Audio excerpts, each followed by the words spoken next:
Hola chicos, bienvenidos nuevamente a esta asignatura de física en la cual estamos tocando el tema correspondiente a la termodinámica. Vamos a continuar en esta ocasión con la primera ley de la termodinámica, la unidad que corresponde a la primera ley de la termodinámica. Ya con esta clase deberíamos estar finalizando y luego vienen las debidas evaluaciones.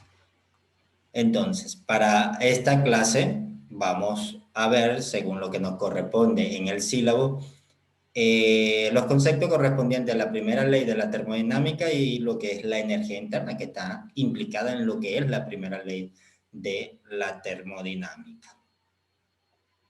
Entonces, vamos a resolver ejercicios sobre la primera ley de la termodinámica y esto lo haremos con el objetivo de comprender y aplicar la primera ley de la termodinámica a diferentes problemas o situaciones físicas. Como un resumen, voy a quitar la cámara para que se vea la pantalla completa, ¿sí? Como un resumen, lo que es la primera ley de la termodinámica, ustedes ya en el contenido que yo les he dejado, está todo bien explicado. La primera ley de la termodinámica es una ley muy importante y en física, ya que se trata sobre el principio de conservación de la energía. En física siempre estudiamos la conservación de la energía. En este caso, cuando se implican energías mecánicas, térmicas, que a la vez puede producir trabajo mecánico. Entonces, la primera ley de la termodinámica aplica el principio de la conservación de la energía a estos sistemas donde la transferencia de calor que se haga y puede realizar un trabajo. Entonces, la transferencia de calor y el hacer un trabajo son los métodos que van a haber para tener un intercambio de energía dentro y fuera del sistema. Es decir, se puede suministrar calor al sistema o el sistema puede ceder calor o se puede hacer un trabajo sobre el sistema o el sistema puede realizar un trabajo. ¿Sí? La primera ley de la termodinámica establece precisamente esto, que el cambio en la energía interna, del sistema va a ser igual al calor más el trabajo realizado. Entonces, cuando tenemos un gas, este gas, por ejemplo, si lo tenemos en un cilindro con un pistón que puede moverse, el gas puede comprimirse o puede expandirse. Cuando el gas se comprime o se expande, se genera un trabajo sobre ese gas. Y nosotros podemos suministrar calor al sistema, ¿sí? Y al suministrar calor al sistema puede haber un trabajo ejercido sobre el sistema o desde el sistema hacia su entorno, y al sumar tanto el calor como el trabajo, eso va a ser la diferencia en la energía interna. Entonces nosotros podemos tener, como ya hemos hablado, y esta ecuación que tenemos acá es lo que representa el principio de conservación de la energía, ¿sí? Y lo que se conoce como la primera ley de la termodinámica. Esta ecuación representa la primera ley de la termodinámica. Entonces, el calor, que es positivo, ¿sí? Para tener una convención de signos, el calor positivo es el calor que entra al sistema, el gas gana calor, y el calor negativo es el calor que sale del sistema, es decir, que el gas pierde calor. Igualmente, para el trabajo tenemos una convención de signos, ¿sí? Cuando hay una compresión del gas, el trabajo va a ser positivo, y cuando hay una expansión del gas, el trabajo es negativo, ¿sí? Y la energía interna, lo que conocemos como energía interna, es la energía total que contiene un sistema termodinámico. ¿Sí? Entonces, básicamente, esto no es nada complicado, hay que aprenderlo, entenderlo, ¿sí? Pero no es nada complicado, vean que es algo sencillo. Entonces, vamos a ver cómo se aplican estos conceptos ya cuando tenemos un problema en específico. Por ejemplo, este primer problema que tenemos acá nos dice, un mol de gas ideal realiza 3000 joules de trabajo sobre sus alrededores a medida que se expande isotérmicamente. Vean, recuerden los procesos termodinámicos que vimos en la clase pasada. Hasta una presión final de una atmósfera y 25 litros de volumen. Nos piden determinar A, el volumen inicial y B, la temperatura del gas. Vean, aquí nos dan el volumen final, ¿sí? Y nos están pidiendo ahora el volumen inicial. Es decir, nos dice que se expandió, quiere decir que inicialmente tuvo un volumen, ¿sí? Entonces, inicialmente tenía un volumen y se expandió hasta llegar a 25. Vemos que aquí tenemos el trabajo. Ya nos dicen cuánto es el trabajo que se realiza en el sistema, ¿sí? Que el gas realiza para expandirse. Y nos dicen que se expande ¿de qué manera? De una manera, perdón, isotérmica, en un proceso isotérmico. ¿Qué quiere decir? Que la temperatura va a permanecer constante en todo el momento, ¿sí? Durante todo el tiempo que transcurre el proceso, la temperatura no cambia, permanece constante. Eso es lo que quiere decir que sea un proceso isotérmico. Entonces, ¿cómo resolvemos? Para el volumen inicial.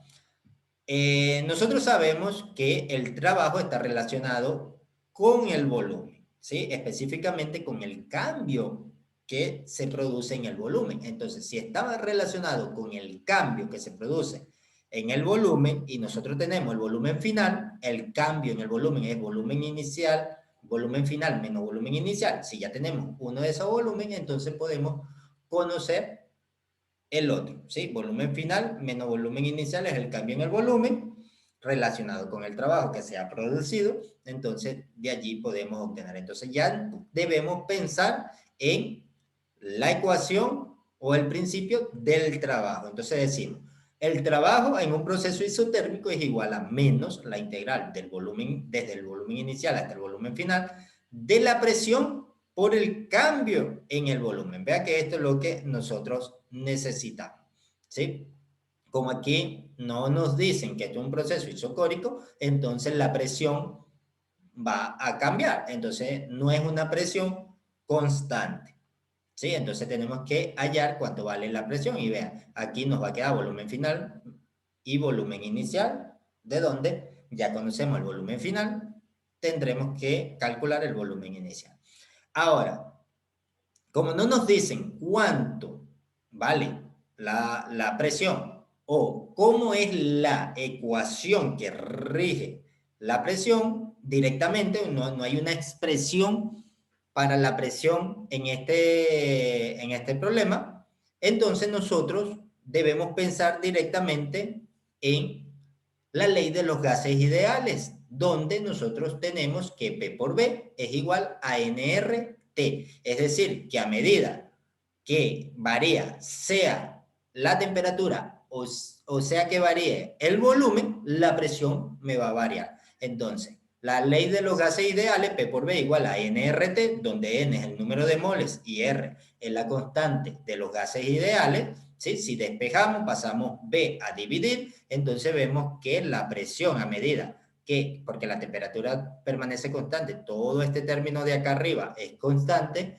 a medida que varíe el volumen, la presión también va a variar. Entonces, ¿qué hacemos? Tomamos este valor de la presión y lo sustituimos acá dentro de esta integral. ¿Por qué? Porque la presión depende del volumen y la integral es una integral precisamente sobre el volumen. Entonces, al sustituir nos queda que el trabajo en este proceso isotérmico va a ser igual a menos la integral desde un volumen inicial hasta un volumen final. ¿De quién? De nRT sobre B por el diferencial de B. ¿sí? NRT es constante, eso va a salir de la integral. ¿Y qué nos va a quedar? Nos va a quedar la integral de el volumen, del diferencial de volumen sobre el volumen. Entonces, el trabajo isotérmico es igual a menos NRT, que multiplica la integral de el volumen inicial. Perdón, ahí solo puse y lo voy a arreglar enseguida. Un segundito. Listo, ya arreglé acá, que me había faltado ponerle la V del volumen, de B sobre B. Entonces, acá que tenemos, esta integral es una integral sencilla, una integral directa. Nosotros sabemos que la integral de dB sobre B es el logaritmo neperiano de B evaluado entre volumen final y volumen inicial. Aplicamos lo que conocemos como teorema fundamental del cálculo. Se evalúa en el extremo superior menos el extremo inferior. Entonces, esto nos queda que, debido a que nos va a quedar logaritmo neperiano de, cuando evaluamos, del volumen final menos el logaritmo neperiano del volumen inicial por las propiedades de los logaritmos, eso es el logaritmo neperiano del volumen final sobre el volumen inicial. Entonces el trabajo isotérmico es igual a menos nRT por el logaritmo neperiano del volumen final dividido para el volumen inicial. Ahora, ¿qué sabemos? Por la ley de los gases ideales, la presión final va a ser igual, o la presión final por el volumen final es igual a nRT. ¿Quién es nRT? Vean acá lo que tenemos. nRT.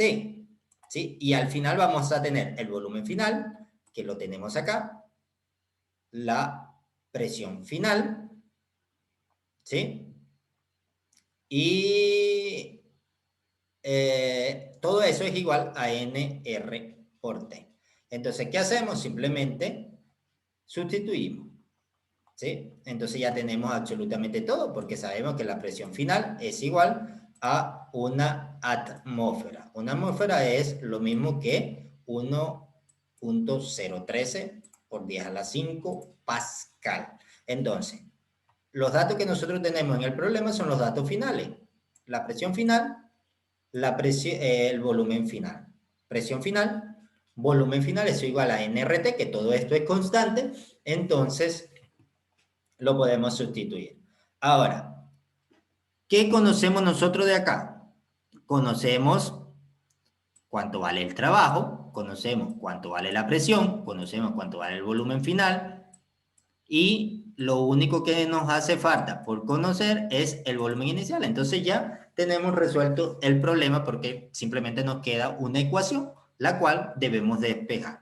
¿Sí? Entonces ya prácticamente el problema lo tenemos resuelto, una sola incógnita, una ecuación, resolvemos esa ecuación. ¿Cómo lo hacemos? Despejando. ¿Sí? Nos queda, tomamos todo esto que está acá, hasta acá, menos presión final por el volumen final, lo pasamos a dividir y nos llevamos el signo menos también, lo colocamos de este lado, y nos queda que el logaritmo neperiano del volumen final dividido para el volumen inicial es igual a menos el trabajo dividido para la presión final sobre el volumen final.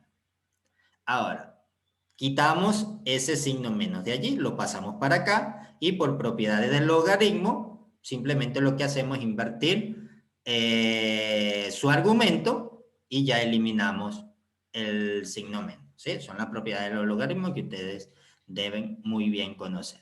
Entonces, ahora, ¿cómo despejamos el volumen inicial? Bueno, tenemos que agarrar y aplicar a ambos lados la función inversa de el logaritmo, que es la función exponencial.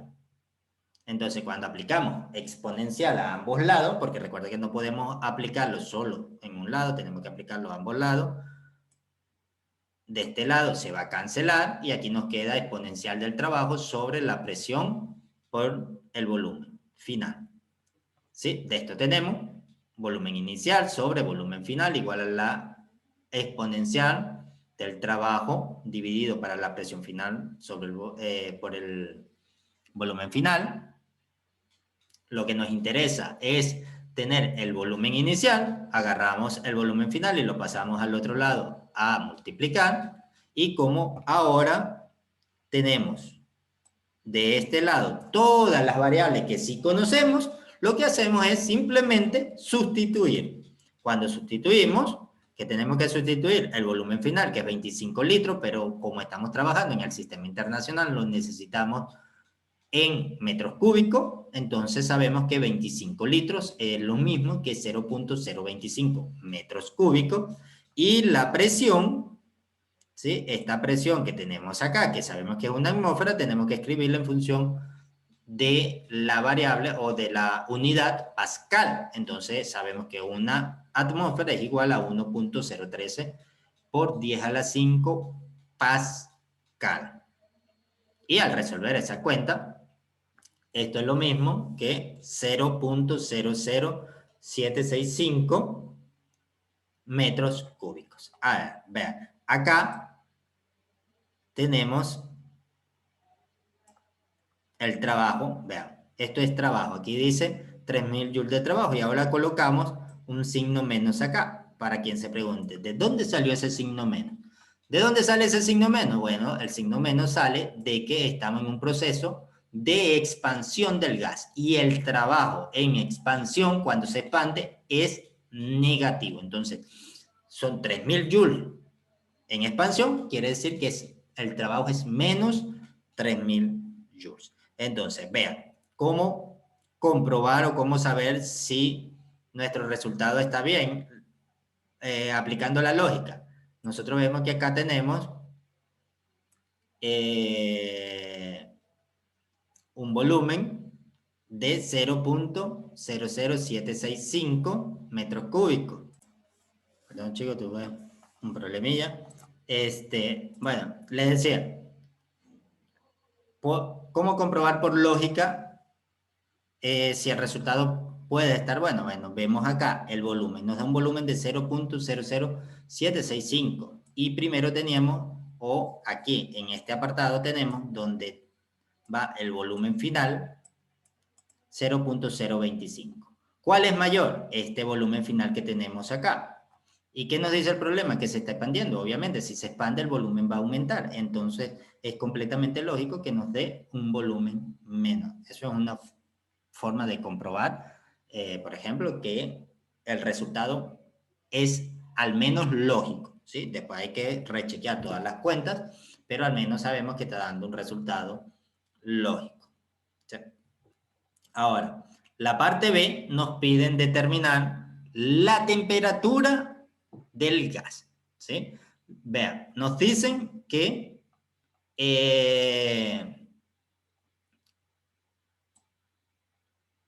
el gas se expande isotérmicamente. ¿Qué quiere decir? Que en todo momento la temperatura vale exactamente lo mismo. Entonces, ¿qué hacemos? Usamos la ecuación de los gases ideales. Perdón, aquí me faltó R. Un segundo.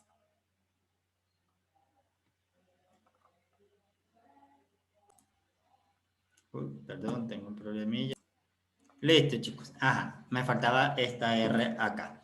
Entonces, la temperatura es la misma en todo momento. Entonces, podríamos usar el valor inicial de la presión, ¿sí? Pero no conocemos el valor inicial de la presión, lo que conocemos es el valor final. Pero podríamos, si calculamos el valor inicial de la presión por el volumen inicial del sistema, igual a nRT, podríamos calcular T allí. Pero lo más fácil es trabajar siempre con lo conocido, como conocemos el volumen final, ¿sí? Conocemos el volumen final, que lo tenemos acá. Conocemos la presión final, que lo tenemos acá. Conocemos el número de moles, porque nos dicen que es un mol. Conocemos la constante, porque es una constante universal. La conseguimos en cualquier tabla. Entonces simplemente nos queda despejar T. Y T final es lo mismo que T inicial, y es lo mismo que T en el medio del proceso. ¿Por qué? Porque la temperatura permanece constante. Entonces, al calcular esta T, que aquí etiquetamos como T final, pero es simplemente la T del sistema, la temperatura del sistema, ya obtenemos la respuesta que estamos necesitando. Entonces, de acá, al despejar la temperatura, nos queda que la presión final por el volumen final, dividido para el número de moles multiplicado por la constante de los gases ideales, es igual a la temperatura final. Entonces, simplemente metemos los valorcitos dentro de nuestra ecuación, usamos la calculadora y obtenemos un resultado de 305 Kelvin. Entonces, la temperatura es igual a 305 Kelvin en este proceso termodinámico. Ahora, resolvamos un segundo ejercicio para fortalecer este conocimiento. Nos dice, un gas ideal, inicialmente a 300 Kelvin, experimenta una expansión isobárica. ¿Sí? ¿Qué nos quiere decir expansión isobárica? Quiere decir que se expande a presión constante. ¿Sí? A 2.5 kilopascal.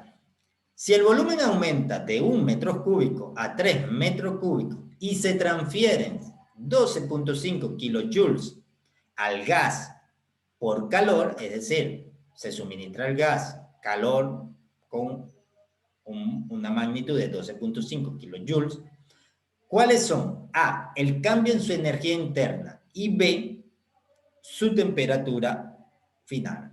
Entonces, vamos a resolver el cambio en la energía interna. Vemos que tenemos acá expansión isobárica. ¿Qué quiere decir expansión isobárica? Que la presión es constante, ¿sí? Y nos dan el valor 2.5 kilopascal. Inicialmente hay una temperatura, 300 Kelvin. No es un proceso isotérmico, vean. Inicialmente está a 300 Kelvin. ¿Qué quiere decir cuando me dicen inicialmente a 300 Kelvin? Que después va a cambiar, ¿sí? Entonces la temperatura final va a tener otro valor y es precisamente lo que nos pregunta en la parte B. ¿Cuál va a ser su temperatura final? Vemos que tenemos un cambio en el volumen.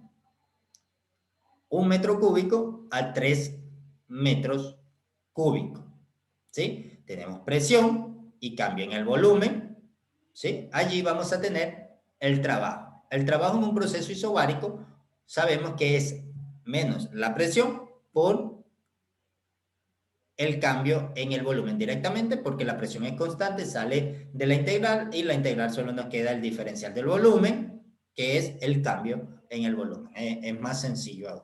Entonces, ¿qué aplicamos? Lo que nos piden es el cambio en la energía interna.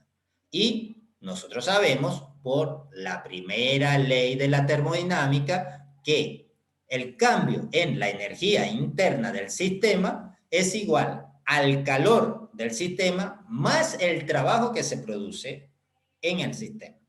¿Sí?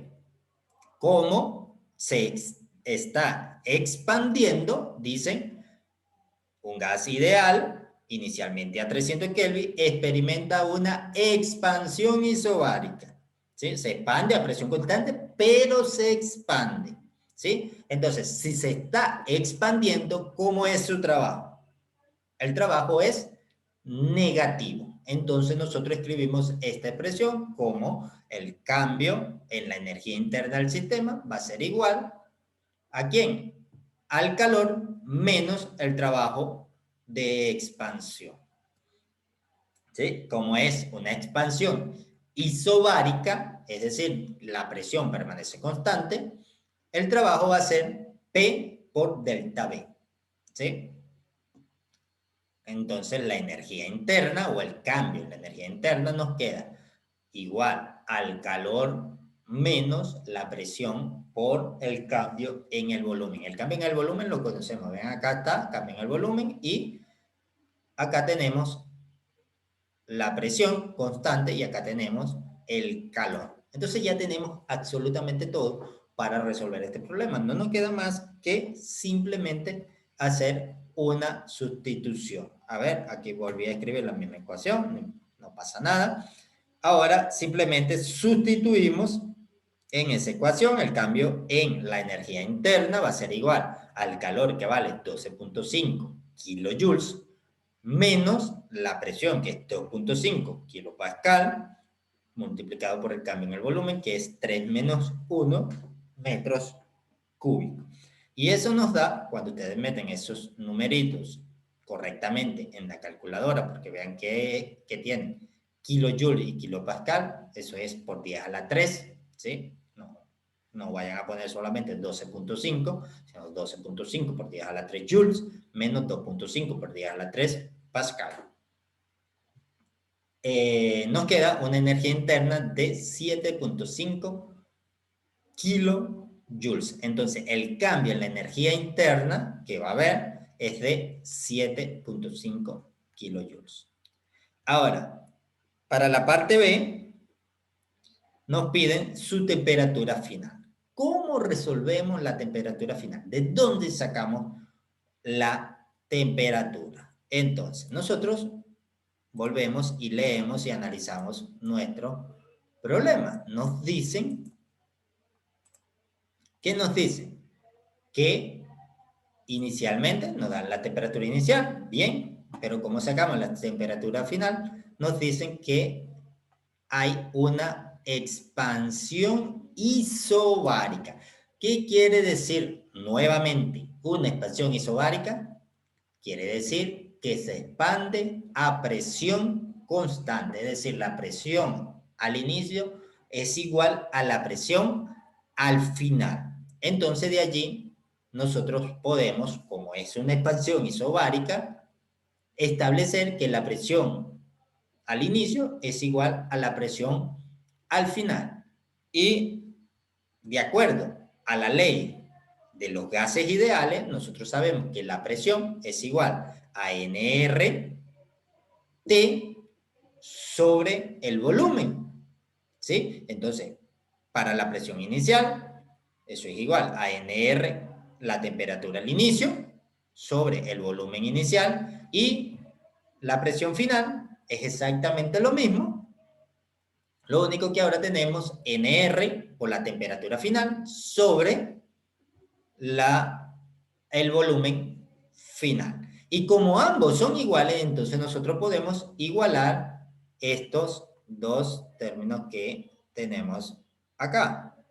Esto es igual a esto que tenemos acá. Entonces, al decir esto, nosotros sabemos que NR es una constante, número de mole y constante de los gases ideales. Lo podemos cancelar y nos queda la temperatura inicial sobre el volumen inicial igual a la temperatura final sobre el volumen final. De acá, ¿qué es lo que nos interesa? Nos interesa la temperatura final. Entonces simplemente despejamos. Acá tenemos este volumen que lo agarramos y lo pasamos a este otro lado. Entonces, por cuestión de unidades, ponemos volumen sobre volumen, que se va a cancelar las unidades.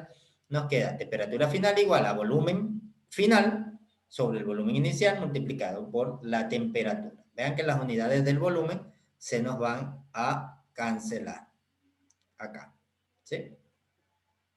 Entonces tenemos 3 sobre 1 multiplicado por la temperatura inicial, 300 Kelvin. Eso nos da una temperatura final de 900 Kelvin. Entonces, la temperatura final va a ser igual a 900 Kelvin. ¿Sí? La temperatura va a depender directamente del cambio en el volumen. Ahora, a ver, este otro ejercicio, ¿sí? Llegamos a resolver un tercer ejercicio, un tercer y último ejercicio para no hacerle el video tan pesado, para que ustedes puedan comprenderlo bien sin aburrirse o sin que sufran cansancio. Tenemos un bloque de aluminio de 1 kilogramo, se calienta a presión atmosférica de modo que su temperatura aumenta de 22 grados a 40 grados. Encuentre A, el trabajo consumido en el aluminio. B, la energía agregada a él por calor.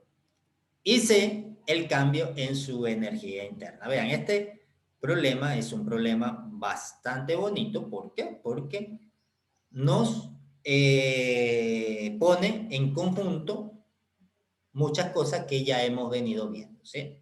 Entonces, para que vean que siempre lo que uno va viendo se puede usar siempre más adelante o se va a usar más adelante. No es que la vemos y ya la olvidamos, sino que cada vez vamos a irla usando. Entonces, tenemos un bloque de aluminio con una masa. Nos dicen que la masa es 1 kilogramo. Y dice que se calienta a presión atmosférica. ¿Qué nos da? Una presión. La presión atmosférica, una atmósfera, igual a 1.013 por 10 a la 5 pascal.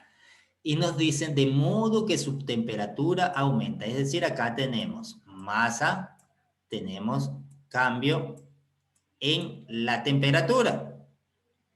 ¿Qué más tenemos? Tenemos presión constante, porque nos dice que es la presión atmosférica. Y, bueno, nos piden trabajo. ¿Sí? Entonces, cuando el bloque de aluminio se calienta, ¿qué pasa con ese material? Cuando aumenta su temperatura, cuando lo calentamos y aumenta su temperatura. A ver, acá nos están pidiendo el trabajo consumido en el aluminio. ¿Cómo podemos nosotros saber cuánto trabajo consume el aluminio? ¿Sí? Entonces, ¿qué es lo que tenemos acá? Se calienta una masa de aluminio y sufre un cambio en la temperatura. Entonces, allí va a haber una expansión de este bloque de aluminio. Es decir, el bloque de aluminio se va a expandir, va a aumentar su volumen. Entonces, cuando se expande, cuando aumenta su volumen, allí se está generando un trabajo en ese sistema. ¿Cuál es el sistema? El sistema del bloque de aluminio. ¿Por qué? Porque el bloque de aluminio tiene muchas moléculas. Entonces esas moléculas adquieren energía, se mueven, se separan, y eso es lo que causa el aumento en el volumen. Entonces nosotros podemos conseguir el trabajo consumido en el aluminio como la presión a la cual se está produciendo el proceso por el cambio en el volumen. ¿Sí? ¿La presión cuál es? La presión atmosférica. ¿Sí? Que tenemos acá, la conocemos.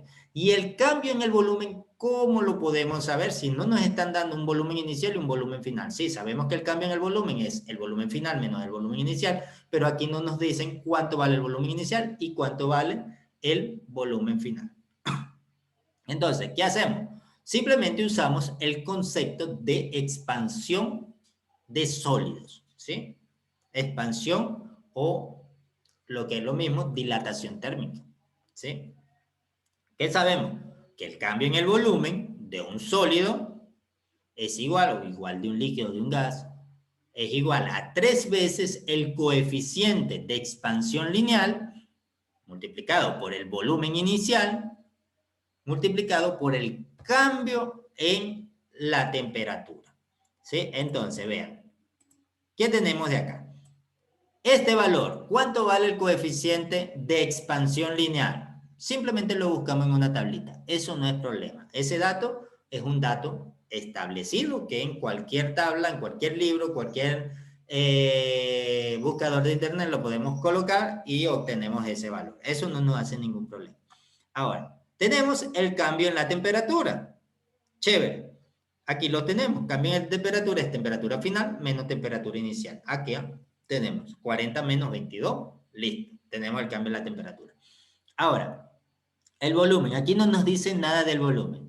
¿Pero qué tenemos? Tenemos la masa.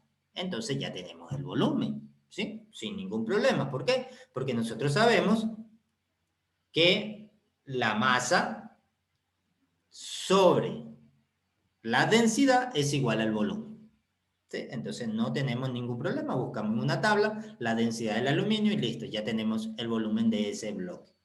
Ahora, el trabajo va a ser igual a que si sustituimos esta expresión del cambio de volumen en nuestra ecuación que tenemos acá, nos queda el trabajo va a ser igual a menos la presión por el cambio en el volumen, que es 3 veces el coeficiente de expansión lineal por el volumen inicial, por el cambio en la temperatura, donde el volumen es la masa del bloque dividido o el volumen inicial es la masa del bloque dividido para la densidad del aluminio, ya simplemente lo que nos queda es sustituir. Conocemos absolutamente todo. Conocemos la presión, conocemos el coeficiente de expansión lineal, conocemos la densidad, conocemos la masa y conocemos el cambio en la temperatura. Entonces, como tenemos absolutamente todo, esto ya es un juego de niños, sustituir y sacar la cuenta. Entonces, vamos a tener que el trabajo es igual a menos la presión, 1.013 por 10 a la 5 pascal, que multiplica a 3 veces el coeficiente de expansión lineal. El coeficiente de expansión lineal es 24 por 10 a la menos 6 grados Celsius a la menos 1, multiplicado por el volumen inicial, que es 1 kilogramo, dividido para 2.7 por 10 a la 3 kilogramos sobre metros cúbicos. Vean que kilogramo se cancela con kilogramo y metro cúbico quedará acá arriba.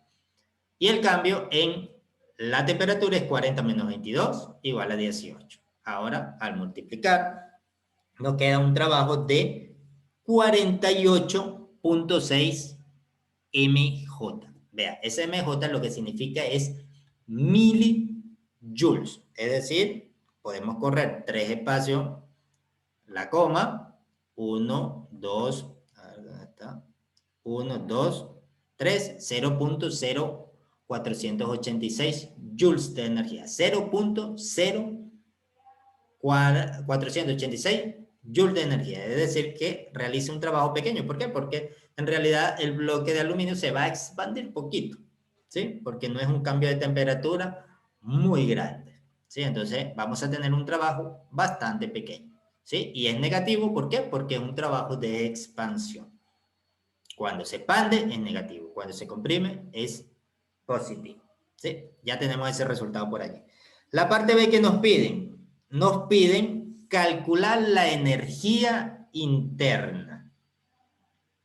No, perdón, la energía agregada al sistema por calor. Entonces, ¿cómo hacemos esto? Cuando vimos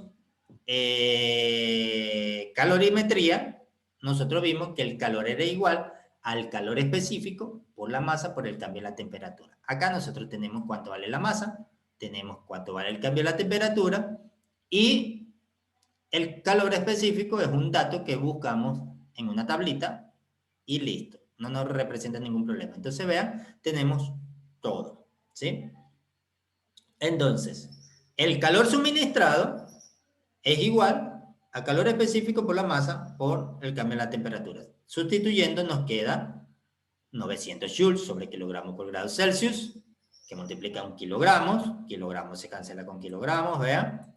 Por el cambio en la temperatura, que es 18 grados Celsius, que cancela este 18 grados Celsius que divide acá. Y nos queda solamente joules. Ese es el calor que entra al sistema.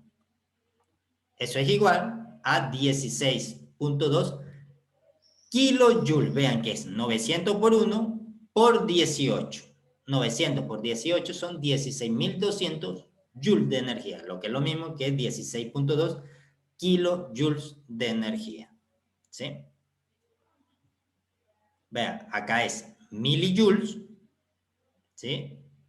Por 10 a la menos 3 y acá es kilojoule por 10 a la 3. Ahora, ¿qué hacemos? Calcular el cambio en su energía interna, que es el apartado C que nos están pidiendo. ¿Cómo calculamos el cambio en su energía interna? Aplicamos la primera ley de la termodinámica que nos dice que el cambio en la energía interna es igual a el calor más el trabajo realizado en el sistema. De acá tenemos que el cambio en la energía interna es 16.2 kilojoules, 16.2 por 10 a la 3 joules de energía, menos 48.6 milijoules. 48.6 por 10 a la menos 3 joules de energía. Y eso nos da un cambio en la energía interna de aproximadamente 16.2 kilojoules de energía. A ver, ¿por qué aproximadamente eso? Profe, pero ¿cómo es que va a dar lo mismo que dio el calor? ¿Y qué pasa con esto? ¿No se le resta nada? No, sí se le resta. Lo que pasa es que es una cantidad bastante pequeña, entonces prácticamente no cambia mucho la energía interna. Por eso es que ahora no pongo un igual, sino que pongo un aproximadamente igual. ¿Sí? Esto es básicamente 16.200 menos 0.0486 joules. Es decir, si a 16.200 le quedan 0.048, nos queda prácticamente lo mismo 16.200. Entonces, por eso podemos hacer esta aproximación. Este es un número muy pequeño. Entonces, la energía del sistema va a venir dada por la cantidad de calor suministrado. ¿Por qué? Porque el trabajo que se genera es muy pequeño. ¿Sí? Bueno, chicos, hasta aquí la clase de hoy. Me despido de ustedes, no sin antes recordarles que me encuentro a su entera disposición para aclarar cualquier duda que ustedes tengan respecto a estos temas, ¿sí? Simplemente agendamos una tutoría y yo con mucho gusto resuelvo cualquiera de sus dudas. Bueno, chicos, me despido de ustedes. Hasta la próxima clase. Chao, chao.